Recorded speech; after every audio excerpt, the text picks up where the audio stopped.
Bonjour. Alors je fais cette vidéo pour plusieurs petites choses. Je voudrais vous passer un message qui me tient particulièrement à cœur. Mais dans un premier temps, vous montrer le plus beau cadeau qu'on m'a fait ici au Japon, des nouvelles parallettes.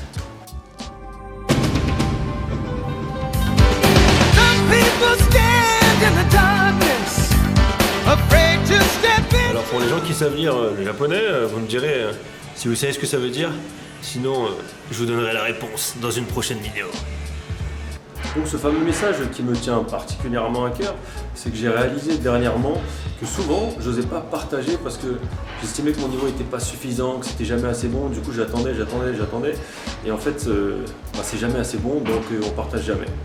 Et je me suis dit qu'il y avait toujours sûrement des personnes à qui je pouvais apporter, quel que soit leur niveau, que montrer les côtés moins glorieux, que de montrer là où je galère. Et ensuite de voir la progression, c'est peut-être ça qui était intéressant et c'est peut-être ça qui pouvait motiver et vous motiver.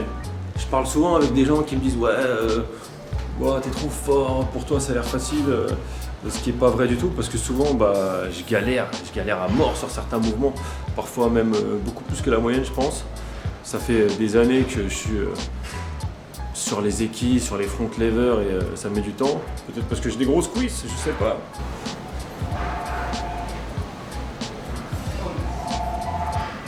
Donc j'ai jugé bon de continuer à montrer mes faiblesses. Le thème d'aujourd'hui c'est donc la pompe à 90 degrés. Donc je vous montre un peu où j'en suis aujourd'hui et comme ça on pourra voir la progression. Et si jamais vous voulez venir avec moi sur une séance entière, laissez-moi un commentaire, dites-le. Et je vous montre un peu ce que je fais, ce que je pratique, toutes les variantes qui m'aident à devenir un tout petit peu plus fort à chaque fois. On voit ça.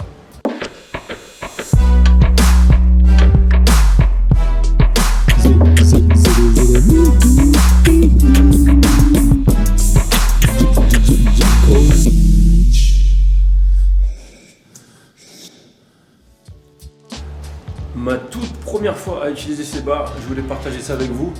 On voit ça tout de suite. J'ai enlevé le t-shirt de Sakachan, la même personne qui m'a fabriqué ces barres. Je le remercie encore une fois, mais c'est mieux quand on voit les épaules quand même.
Bon, j'ai testé un blocage straddle, ça passe. J'ai testé un blocage en normal, ça passe.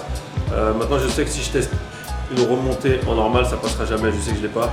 Donc, on va tester une remontée straddle. Donc, descente, remontée straddle. On teste, on verra, ça donnera des repères. On voit où on en est aujourd'hui.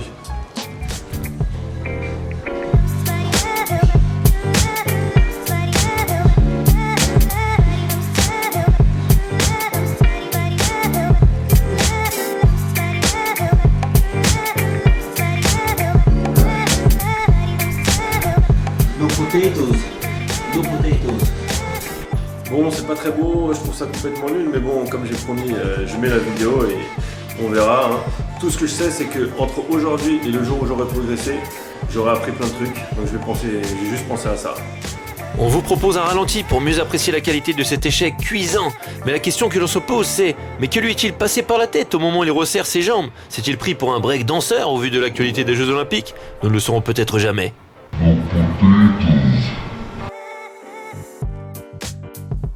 Et pour le plaisir d'échouer, le calisthenicseur a retenté une fois, encore pire.